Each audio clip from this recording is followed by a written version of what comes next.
তো হ্যালো বন্ধুরা, কেমন আছেন? আপনারা সকলেই ভালো আছেন। তো আপনারা সকলেই জানেন 16ই ডিসেম্বর আমাদের যে আনঅফিসিয়াল মোবাইলগুলো আছে সেগুলো বন্ধ করে দেওয়ার কথা। তো এটা আসলে কতটুকু সত্যি বা এটার কতটুকু কার্যকরী?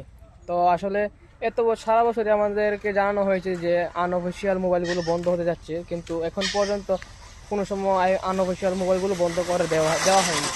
তো তো আসলে কথা আগে কিন্তু বাংলাদেশ এই জিনিসটা পারতো না, কিন্তু এখন বর্তমানে এটা সম্ভব। স্থানে এই জিনিসটি চালু হয়েছে, যারা আনঅফিসিয়াল মোবাইল এগুলো বন্ধ করে দেওয়া সম্ভব।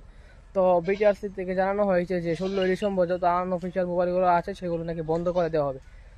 তো এখন যারা আপনারা বর্তমানে আনঅফিসিয়াল মোবাইল কিনে ফেলেছেন অলরেডি, তো তাদের কোনো সমস্যা নেই, তাদেরটা অলরেডি নিবন্ধন হয়ে যাবে। এবং যারা 16 ডিসেম্বরের পরে কিনবেন তাদের একটু সমস্যা হতে পারে, কারণ তাদেরকেও আরও 1 মাস সময় দেওয়া হবে এটাকে নিবন্ধন। তো এরপরে যারা কিনবেন তো তাদের সমস্যা হতে পারে এবং তাদের মোবাইলটা নেটওয়ার্ক কানেকশন বন্ধ হয়ে যাবে এবং তারা নেটওয়ার্ক থেকে বিচ্ছিন্ন হয়ে যাবে। তো এখন আসেন লাভ আর লস কার। তো আমরা সবাই জানি যে বাংলাদেশে আনঅফিসিয়াল মোবাইল অনেক বেচা কেনা হয় এবং তার প্রথম রিজন হলো আনঅফিসিয়াল মোবাইলগুলো খুব কম দামে কেনা যায়। সো একই প্রাইসে অফিসিয়াল মোবাইল যদি কিনতে চাই তাহলে আমরা ইনফিনিক্স, টেকনো, আইটেল এগুলো কিনতে পারি। এবং আমরা যদি আনঅফিসিয়ালে যাই তাহলে আমরা এই দামে অনেক ভালো ভালো স্পেক মোবাইল কিনতে পারি।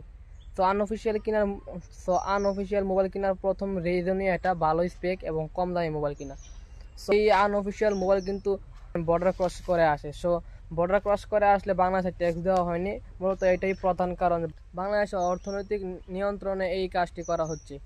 সো আপনারা সবাই জানেন ইন্ডিয়া এবং চায়না এবং ভিয়েতনাম অন্য দেশ থেকে বর্ডার ক্রস করে এই মোবাইলগুলো আসে। সো বর্ডার ক্রস যেহেতু আসে সেহেতু ট্যাক্স দেওয়া হয়নি। এবং এইগুলো মোবাইল যদি অফিসিয়ালি লঞ্চ করা হয় তাহলে প্রচুর পরিমাণ দাম পড়ে যায়, যা আমাদের কেনার সাধ্য নেই।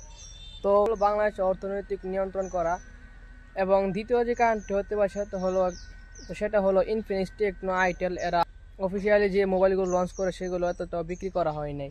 তো আমরা আনঅফিসিয়াল মোবাইলগুলো বেশি কিনি, তাই যদি আনঅফিসিয়াল মোবাইলগুলো বন্ধ করে দেওয়া হয় তাহলে আমরা সবাই অফিসিয়াল কিনতে বাধ্য হবো।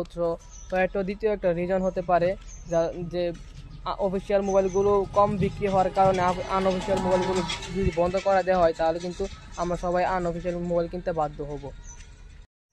এবং তৃতীয় যে রিজনটা সেটা হলো আমরা অনেকেই যারা মোবাইল কিনে আনঅফিসিয়াল, তো আমরা যারা মোবাইল সম্পর্কে বুঝি তারা কিন্তু ঠকি না। যারা বুঝে না, সাধারণ আমজনতা মানুষ, তারা কিন্তু অনেক সময় আনঅফিসিয়াল মোবাইল কিনে ধরা খেয়ে যায়। যেমন অনেক সময় এইগুলো মোবাইলে refurbish, battery change, display change এগুলো করা থাকে, যেগুলো আমজনতা মানুষগুলো বুঝতে পারে না। সো ওরা একই টাকায় দিয়ে কিনে phone, battery change, display change এগুলো কিনে আনে, অনেক সময় ধরা খেয়ে যায়। যার কারণে আমার মনে হয় এই নিয়মটা চালু করতে যাচ্ছে। এবং রাইট নাও আমি যে মোবাইল দিয়ে ভিডিও করছি সেটা কিন্তু আনঅফিসিয়াল, নাথিং ফোন 3। তো বুঝতেই পারছেন ভ্যালু ফর মানি চাইলে আমাদের আনঅফিসিয়াল মোবাইল কিনতেই হবে। এবং ফাইনালি যমুনা এবং বসুন্ধরা যা তোলপাড় শুরু হয়েছে টেকনো ইনফিনিক্সকে বৈঠক বলে। তো দেখা যাক 16ই ডিসেম্বর কি হয়, এবং আমরা এটার জন্য অপেক্ষা করছি। এবং দুই দিক দিয়ে আমাদের লাভও আছে এবং ক্ষতিও আছে। তো আজকের ভিডিও এই পর্যন্তই। টেক কেয়ার, আসসালামু আলাইকুম।